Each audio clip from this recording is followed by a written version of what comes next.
Dans cette vidéo, nous allons résoudre l'exercice suivant. On ajoute 20 ml de HNO3 de concentration massique de 63 g par litre à 80 ml de HNO3 de concentration 6,3 g par litre.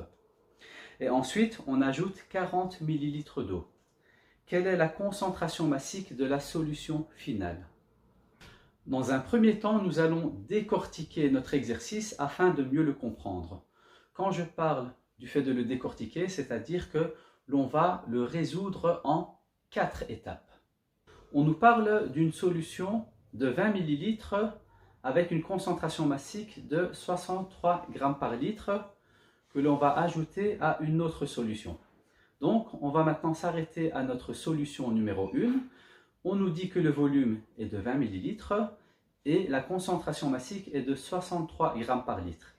Alors, la première étape de l'exercice sera de déterminer la masse de soluté contenue dans la solution numéro 1. Lorsque je continue à lire mon énoncé, je vois qu'on nous parle d'une deuxième solution que l'on va appeler solution 2. Cette solution 2 a un volume de 80 ml et une concentration massique de 6,3 g par litre. La deuxième étape de cet exercice sera de déterminer la masse de soluté dans cette solution numéro 2. On nous dit qu'on ajoute le contenu de la solution 1 à la solution 2. Donc, solution 1 plus solution 2 nous donnera une troisième solution. Cette troisième solution a pour volume le volume de la solution 1 plus le volume de la solution 2. Mais en plus de cela, puisque l'on a déterminé la masse de soluté dans la solution 1, on va aussi l'additionner à la masse de la solution 2. Du coup, on aura la masse en soluté dans la solution 3. Avec la masse totale et le volume total, nous pourrons faire le calcul pour déterminer la concentration massique dans notre solution numéro 3. Après que l'on ait terminé l'étape numéro 3, celle où l'on a déterminé la concentration massique de notre solution 3, l'énoncé nous dit qu'on va ajouter à cette solution 3 40 ml d'eau. Donc, en ajoutant 40 ml d'eau, on effectue une dilution. Sachant que lors d'une dilution, la concentration massique diminue, nous allons donc avoir notre solution numéro 4 qui a un volume de 40 ml plus élevé que celle de la solution 3. Sachant que le volume a changé, on va simplement utiliser la formule concentration massique est égale à la masse totale divisée par le volume total et on aura donc la concentration massique de la solution finale, c'est-à-dire celle de la solution numéro 4. Nous allons donc passer à la résolution proprement dite, comme nous l'avons expliqué auparavant, en 4 étapes. Voici donc la première étape. Nous allons nous occuper de la solution numéro 1. On nous dit que cette solution a un volume de 20 ml et une concentration massique de 63 g par litre.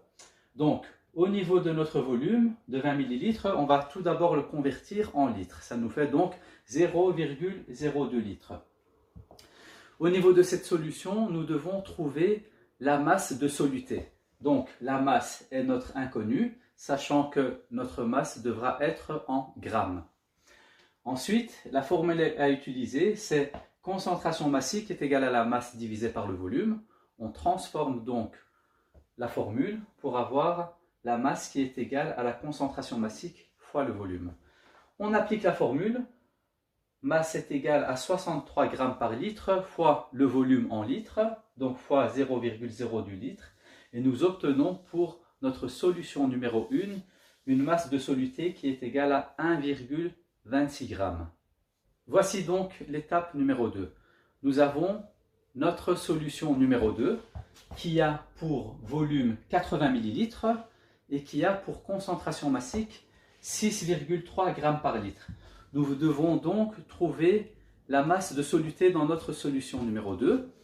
Et pour ce faire, nous allons utiliser, comme auparavant, la formule transformée. Donc, masse est égale à concentration massique fois le volume. Donc nous appliquons notre formule, la masse est égale à 6,3 grammes par litre, fois le volume, attention le volume toujours en litres, donc fois 0,08 litres. Et donc ça nous donne une masse de soluté pour notre solution numéro 2 qui est égale à 0,504 grammes. Passons à l'étape numéro 3. Dans cette étape, nous allons ajouter le contenu de la solution 1 dans la solution numéro 2. Donc ici, je note solution numéro 1 plus solution numéro 2, ce qui va nous donner une nouvelle solution qu'on va appeler solution numéro 3. Dans cette solution numéro 3, le volume total est le volume de la solution 1 plus le volume de la solution 2. Donc 0,02 litres plus 0,08 litres nous donne un volume total qui est de 0,1 litre pour la solution numéro 3. Au niveau des masses des solutés, on additionne la masse du soluté de la solution 1, donc 1,26 g, plus la masse du soluté de la solution numéro 2, donc plus 0,504 g, et nous obtenons une masse totale pour la solution numéro 3 qui est égale à 1,764 g. Donc nous avons le volume et la masse de notre solution 3, et nous allons donc rechercher la concentration massique de cette solution qui sera forcément en grammes par litre. La formule à utiliser, c'est celle-ci, donc concentration massique est égale à la masse divisée par le volume. Et nous allons appliquer cette formule. Donc, concentration massique est égale à 1,764 g divisé par 0,1 litre. Et ça nous donne donc une concentration massique qui est égale à 17,64 g par litre pour notre solution numéro 3. Passons à la quatrième et dernière étape de notre exercice. Nous avons donc notre solution numéro 3 à laquelle on va ajouter 40 ml d'eau. Donc plus 40 ml d'eau, ça nous donne une nouvelle solution que l'on va appeler solution numéro 4. Donc dans cette solution numéro 4, nous avons un volume qui est égal au volume de la solution numéro 3, donc 0,1 litre, auquel on va ajouter nos 40 ml d'eau. Ces 40 ml d'eau, nous allons directement les convertir en litres, donc 40 ml est égal à 0,04 litres, et nous avons donc un volume total pour notre solution numéro 4 qui est égal à 0,14 litres. Ensuite, nous avons notre masse de soluté qui n'a pas été changée, donc on n'a rien ajouté comme soluté, donc forcément notre masse de soluté est égale, comme pour la solution numéro 3, à 1,764 g. Et donc, comme on a ajouté de l'eau, on a fait ce que l'on appelle une dilution. Et lorsqu'on fait une dilution, on sait que la concentration massique diminue. Donc, nous devons trouver maintenant la concentration massique de notre solution numéro 4. Notre inconnu est donc la concentration massique qui aura pour unité des grammes par litre. La formule à utiliser, c'est la concentration massique est égale à la masse divisée par le volume. Nous allons donc appliquer cette formule et ça nous donne 1,764 g divisé par le volume total de la solution numéro 4, donc par 0,14 litres. Et ça nous donne donc une concentration pour notre solution numéro 4 qui est égale à 12,6 g par litre. Nous remarquons donc qu'il y a eu une diminution de la concentration massique de la solution 3 à la solution 4 puisque nous avons effectué une dilution. Merci d'avoir suivi cette vidéo et bon travail à tout le monde.